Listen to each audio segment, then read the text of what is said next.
At least 70% of Ugandans are engaged in agriculture, which is now declining as the backbone of the country's economy. Many of the people involved in the sector use rudimentary tools like hoes and rely on natural factors like rain.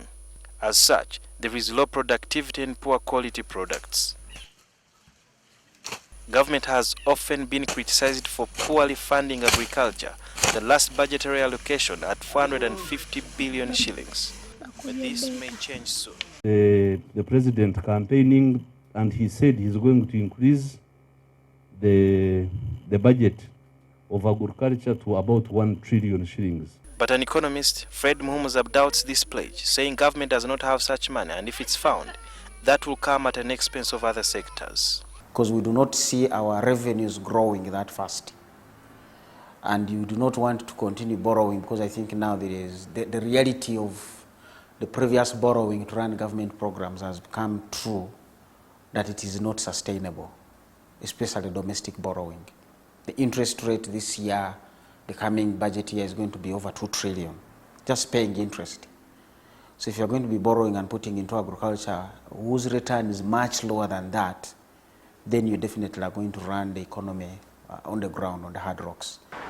According to Dr. Muhumuza, most of the associations and circles are always formed during elections in anticipation to receive money from government, and shortly after the elections, they all collapse. He also gave an example of Uganda National Roads Authority, which was given billions of money at a time without institutions, and it could not absorb the money. Yet so many roads were still in a sorry state in Uganda.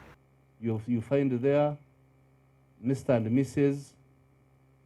Kaiser calling himself Mr. and Mrs. Kaiser Farmers Association. It's not. You are going to end up putting money into the circles or even giving people money when they do not even know what to do. Go and buy seed, they don't even know where seed is sold. This is how I've ended up with adulterated seed. Because the moment you put money out there, a smart man will go and say, what does seed look like?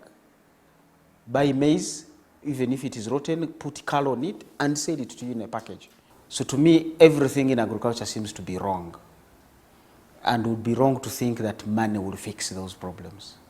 Right from the agricultural policy, the nature of institutions, our own understanding of what needs to be done in agriculture, I think we do not have all those dots very well connected. On the campaign trail, President Museveni has also pledged to expand the rural electrification program to more parts of the country. Government is going to provide free power connections for lighting and cooking to rural homes and industries, because this is necessary to reduce the pressure on forests to preserve the environment. And now this is going to come back into the tariff of what me and you in the urban areas are paying, and then eventually the tariff may go down to the industrialists whom we are saying power is supposed to make them competitive. Then power will make them uncompetitive. And eventually you will cripple the energy sector, because if you think the subsidy is going to come from government, there will be a time when these people will go to the government to pay them power they have delivered and do not have the money. If it is about lighting, I think the easier route to government should have taken is solar. General Saleh, who is the National Coordinator of Operation Wealth Creation, says government will recapitalize the Uganda Development Bank and mandate it to control funds for government programs like the Youth Livelihood Scheme. Uganda Development Bank share capital is going to be increased by about 500 billion. The danger with Uganda, the moment you put things into a bank, and the people who want to cheat, of course, can't cheat bank regulated systems. So they will go and make it a political issue and say, government money is not coming through to us.